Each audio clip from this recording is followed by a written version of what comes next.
Pois então, pessoal, estamos de volta para mais uma atualização sobre a nossa viagem à Vitória de Santo Antão, aqui no Pernambuco. Isso aqui é o pôr do sol no dia 27 de dezembro de 2025. Estamos aqui no sítio da família, não é? Nós viemos visitar, um lugar muito bom, né? Maravilhoso passar alguns dias num lugar como esse, despoluindo um pouco a mente daquela aceleração que é São Paulo, né? Onde a gente trabalha todos os dias, né? É muito bom estar aqui sentindo o cheiro do verde, né? Num ritmo mais devagar, um pouquinho mais de contato com a natureza. É tudo de bom e tudo que a gente precisa para manter os parafusos da cachola em dia. Tá ali a nossa máquina, né? E dentro de 2 dias nós estamos partindo aí para a segunda etapa da nossa viagem, que é o percurso entre Pernambuco e Espírito Santo, né? Mais especificamente a cidade de Santa Teresa, no interior do estado do Espírito Santo, aonde eu vou visitar a minha família agora, né? Minha mãe. As atualizações aqui são que levantei o carro agora há pouco ali, naquele cantinho, poder verificar o estado da suspensão. Tudo em ordem, nada frouxo, nenhuma folga na roda, nenhum problema, né?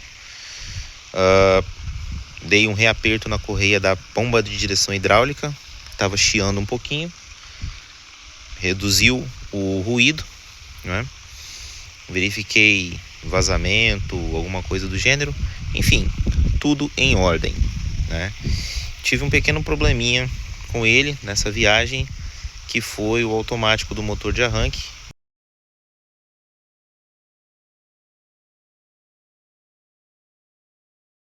Precisei desmontar o motor de arranque e precisei de buscar reparo aqui na cidade mesmo, né? Não tinha peça, mas graças a Deus nós encontramos um eletricista que abriu o nosso automático e reparou, né? Conseguiu fazer o reparo interno do automático do motor de arranque. Tá aí de volta, tá funcionando a partida do bicho perfeitamente. Também foi o único imprevisto aí da viagem, que não chegou a ser um imprevisto, né? Esse motor de arranque já vinha dando uma falhadinha comigo de vez em quando, mas é o que eu sempre digo: se alguma coisa vai dar errado, vai dar errado na viagem. E realmente, passou de Ibitira na Bahia, começou um tal de pega e não pega, que veio desembocar aqui em Vitória de Santo Antão. Que mais? Vamos fazer algumas atualizações também sobre os números da nossa viagem, mas aí nós vamos lá para dentro. Então vamos lá? Vamos ver aqui, convidar vocês aqui para conhecer o interior da nave. Vou pegar aqui o nosso diário de bordo, para a gente poder falar de alguns números bem interessantes aqui na viagem. Então vamos lá.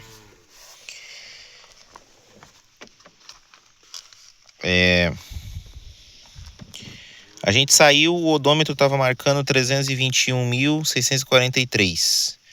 Chegamos aqui em Vitória com ele marcando 324.309. Agora ele está marcando 324.380, né?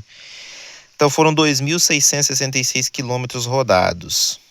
A média, o consumo médio desse carro ficou na faixa de 13,40 quilômetros por litro.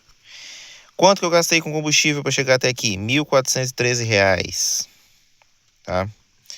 Gastei R$ 390 com hospedagem, R$ 125 com alimentação, R$ 95,43 com pedágio.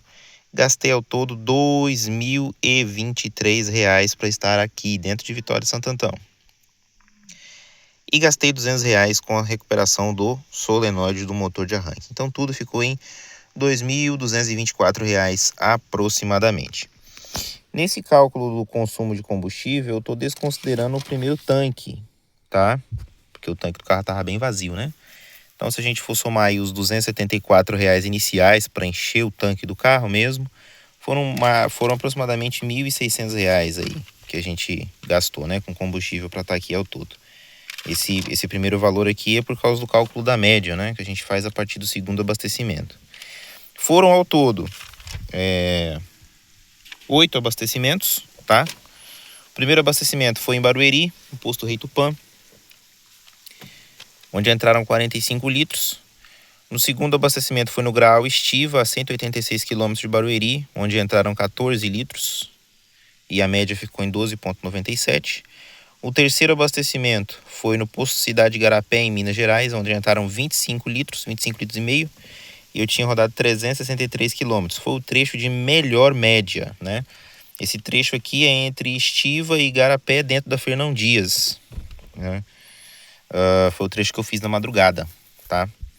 Foi o trecho de melhor média. Depois, o quarto abastecimento foi no posto Formigão, já em Montes Claros, onde entraram 33 litros e meio. E eu havia rodado 441 quilômetros e a média ficou em 13,14. O quinto abastecimento foi em Guanambi, na Bahia, aí já no dia seguinte, no segundo dia de viagem, onde eu tinha rodado 383 quilômetros e entraram 33,67 litros. O sexto abastecimento foi em Maracás, na Bahia, 322 quilômetros. Eu até comentei no vídeo que foi um trecho bem pesado, mas a média me surpreendeu, foi boa, razoavelmente boa. Trecho pesadinho, viu? E entraram 26,70 litros. O sétimo abastecimento foi num distrito chamado Jorrinho, distrito de Jorrinho, né? Eu acho que é distrito de Tucano, se não me engano, na Bahia. Inclusive é um excelente lugar para paradas, viu? Tem bastante pontos ali de pousada, alimentação, e a média ficou em 11,63. E o oitavo abastecimento foi em Paulo Afonso, depois de Jeremoabo, onde entraram 21,24 litros. Eu havia rodado 252 quilômetros, a média ficou em 11,86. Então, o que acontece aqui?